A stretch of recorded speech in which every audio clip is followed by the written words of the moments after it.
I recently did a video on camping supplies that are great in preparedness, and I mentioned briefly this Iceco refrigerator in that, or DC refrigerators in general. And today I wanted to go over a little bit more detail about this refrigerator right here. Now this sucker is a beast. Iceco sent me this one, and it's an APL55.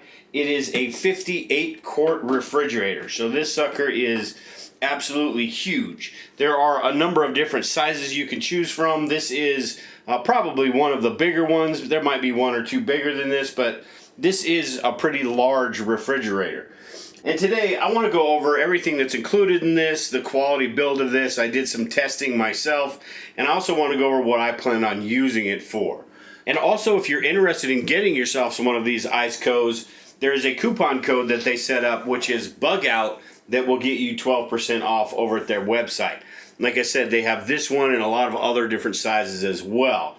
But right off the bat, what comes out of the box is you've got this unit right here, and then you've got the energy guide right here, which says 119 kilowatts per year. I will go over my testing and what I actually got compared to this right here. You've got the manual right here that goes through everything that you might need to know.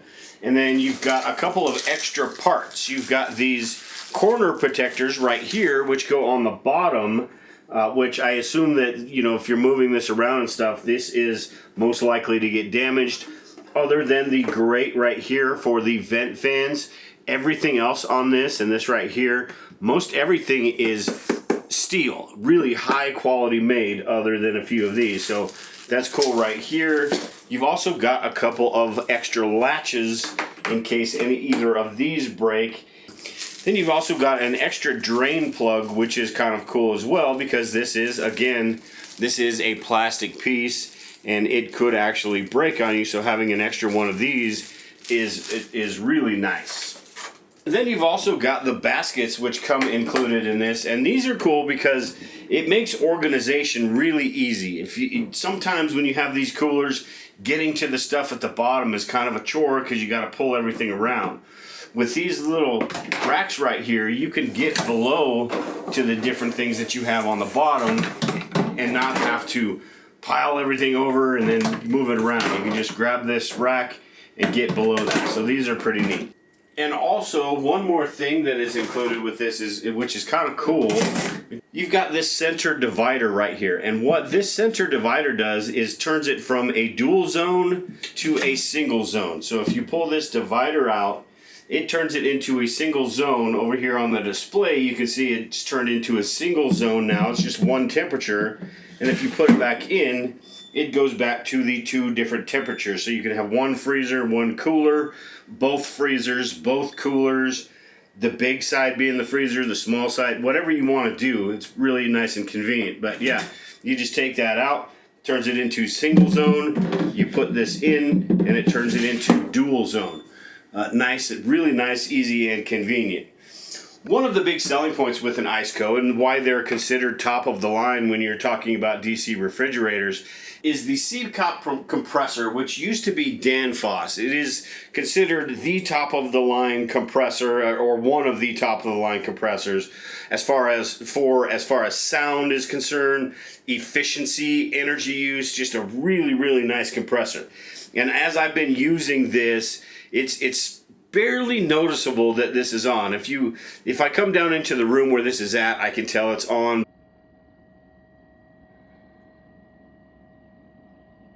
Anywhere else, you can't even tell it's on. So really, really nice compressor, and that was one of the things that I really like about this unit, as well as the build quality of this as well. So like I said earlier, this is 58 quarts. There are a bunch of different models that you can choose from, but this one, this size right here, is pretty good for emergency preparedness reasons because of its size. And one thing, because it's so big, I wish it had is some wheels on the bottom so you could move this around. You could tilt this 40 degrees without having any issues. So if there were some wheels down here, that would be great. What I've decided to do was take this little dolly that I got on Amazon, which is holds 200 pounds, I believe, something like that. I can put this underneath there, and then I can move this around in the room. And I will go over the energy usage later, but this takes up way less energy than a normal size refrigerator would, or even a chest freezer or mini fridge would. Now, as far as the warranty goes, on the SECOP compressor, you've got a 5-year warranty on that, which is great. A lot of other companies offer you a 3-year warranty on their compressors. Everything else in here, you've got a 1-year warranty as far as parts and things like that. Now, this unit right here weighs about 62 pounds. So this is, you know, right now I can lift it myself with not much hassle at all. But if this sucker is full, this is definitely a 2-person job to get this in the back of your truck or your vehicle, or maybe you want to get it in there first and then load it up. But it is, like I said, this is one of the larger models you can get, and this sucker is an absolute beast. Something else that's really cool with this refrigerator is it comes with the Iceco app. And this app lets you basically do everything on your phone that you would be able to do on this control panel here. Now, this isn't completely necessary all the time, but I think what this would be good for is if you were on a road trip, your cooler's in the back of your vehicle, out of arm's reach, you can just get on here and change things and move things around. So you've got the refrigeration mode for the left zone. You can change that to freezing. We'll go back to refrigeration. You've got the left zone and the right zone that you can change. You've got the eco mode, so you can go to max and eco mode, and I'll explain that here in a second.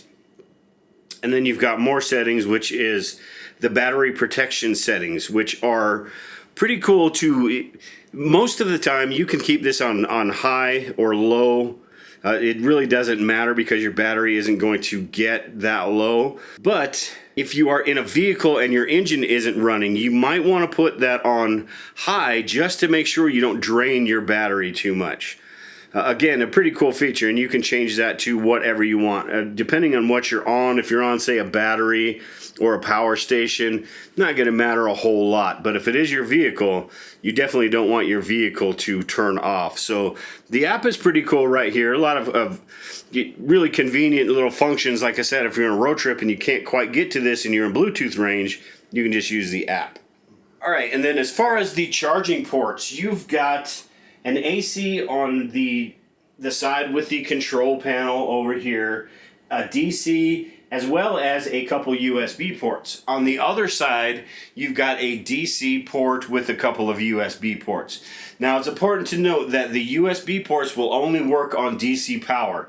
That's because what this does is takes that AC power from the wall, converts it into DC power, and I don't think these USB ports are integrated in that, so the AC power is not going to power up these USB ports. But if you're on DC power, a LiFePO4 battery, a power station, your vehicle, these USB ports will work, which is kind of cool if you're, like I said, if you're in a vehicle or in a campsite where you don't have access to those USB ports or any USB ports, you have a couple on here. It's kind of nice little bonus feature. And also on this side over here, they have an Iceco power station, which is magnetic, and it will attach to the side of this DC refrigerator right here, which makes it all one piece, sort of convenient. And as far as the LCD screen, this is a pretty cool little screen. It's got, everything is large so you can actually see it. It's easy to use. The Eco and regular max mode, you can just push the button and change that.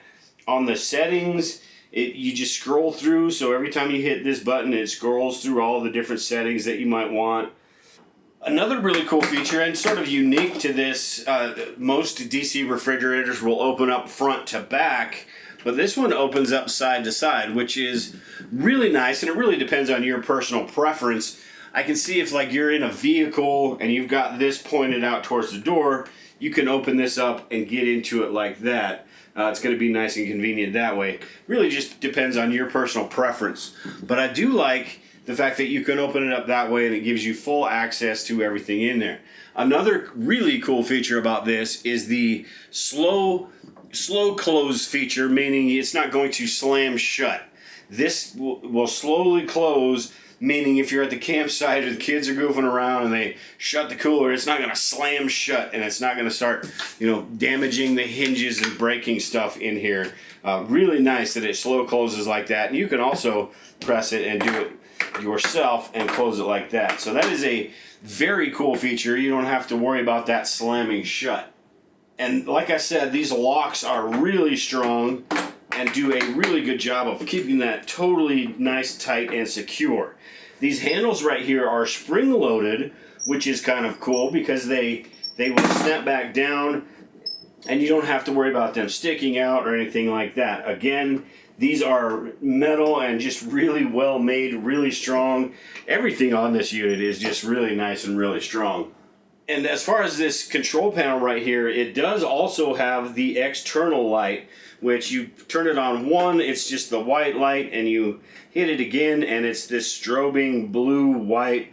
I'm not quite sure what the usefulness of this is, but I suppose it's, a party mode. I guess if you're at the campsite, sort of interesting to have on, but for the most part, the one you might need is just the regular white light, which isn't a whole lot, but you'd be able to see what's right next to that. Another thing that's kind of nice on the inside here is the drain plug. A lot of these you'd have to rinse them out and then turn them over, dump them out. There's no reason to do that with this. You can get in there, you can clean everything out, you open up that drain plug and you can get rid of all that excess water or anything that's built up from cleaning it, or just, maybe something dripped or made a mess in here, and you can clean that out and just open up that drain plug. So that's really nice to have. So as far as testing goes, I've used this for quite some time now, just testing out the eco mode and the max mode, testing out the energy usage, this compared to a regular large refrigerator, a mini refrigerator, and even a chest cooler. And why I think this is such a great idea for emergency preparedness as well as camping. If you've got limited energy, this is going to be your best option. Even smaller versions than this that are the Iceco with the SECOP compressor are going to take even less energy than this does. This one takes, I've had this hooked up to a little energy usage, the Topo energy usage meter. And with this one, the last few days, you can see here, let's open this up. The last few days, this has used about almost 4 kilowatts of energy per day. This one that was over at 4, that's the day that I was opening it up and using it. So you can see that this uses around 376, 400 watt hours of energy, compared to a regular refrigerator, which you can see uses on a day that you're using it a lot, almost 2 kilowatts, but on average days, 1.5 kilowatts of energy. So 3 times as much, maybe even 4 times as much for a regular refrigerator than this DC refrigerator. Now, you've got a whole lot more room in a regular refrigerator, but the point being, you won't have to power up that refrigerator in an emergency if you have something like this where you can keep a little bit of your frozen meat cold, some of your vegetables, the milks, the things like that. Now, a chest freezer is, you're going to have a lot more freeze room, and I've got one of those that I use as well. But those use about 625, 650 watt hours per day, where this one is between 350 and 400. So about half as much for something like this as you would for a box freezer. And again, if you wanted to, you could turn this whole thing into a freezer and have quite a bit of room in here to store that meat and things like that. And as far as a mini fridge takes between 500 and 550 watt hours per day to run. You don't have a lot of room in there, and whether you have freezer space or not depends on the model.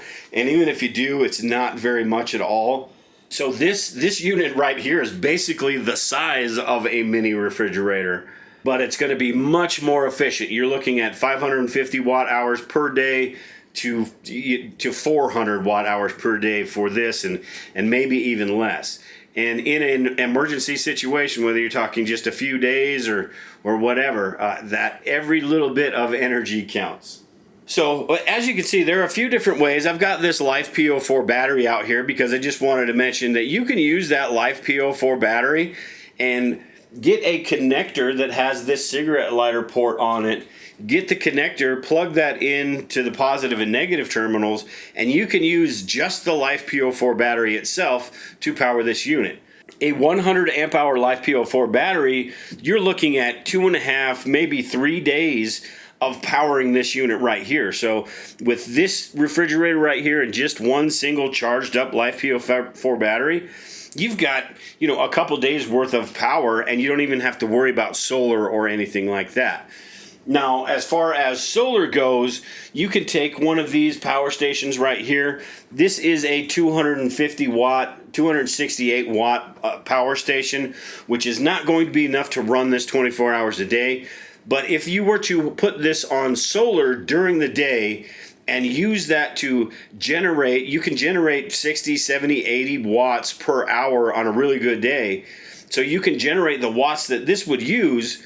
And then once the sun goes down, you're going to use over that 12-hour period, maybe 150 watt hours. So you're going to drain that a little bit, and then the next day you'll be able to build that back up. So with that little power station, a 100 watt solar panel, and this, and good conditions, nice sunny day, you can keep this going indefinitely. Now, the bigger the power station you have, the bigger power supply you have, or the battery, the more leeway you have with all of that. So that's basically it with this. Like I said, I'm really impressed with this Iceco. I knew I would be. This is one of the top of the line models. It is more expensive than the other ones, but that's because it's just so well made. It's got the SECOP compressor, used to be Danfoss. It's got all metal parts. Just this thing is a beast. This is a tank, and they do have other sizes. So if this one is just a little too big for your needs, or you want one that's a little bit smaller that you can, it's going to be easier to transport, take with you, leave in a room, and for emergency purposes or camping purposes, overlanding purposes, or family gatherings. We've used the smaller one a couple times for family gatherings and reunions, things like that. Just a really cool unit, really well made, and this is something that I'll be keeping in the room plugged into my DIY battery charger and have it on. That way if something happens, I don't have to take all the energy it takes to cool this down, which is probably 200-300 watt hours just to get this to temperature, and then after that it maintains the temperature really well. But if this is constantly running, then I'll be in a good spot if the power does go out and this is already juiced up and already have some things in it. So at any rate, if you have any questions about this, make sure to leave a comment below. I really do like these Icecos. I know there are a couple other brands that are considered top of the line, but Icecos really are, with this Danfoss or with this SECOP compressor, and the build quality really is just a really nice piece of equipment. And they are a little bit more expensive than some of the budget models, but it is one of those situations where you do get what you pay for, and this is a great little unit right here. At any rate, I am done here today. If I didn't cover something, like I said, make sure to leave a comment below. But until next time, take care and prepare. We will talk to you all later.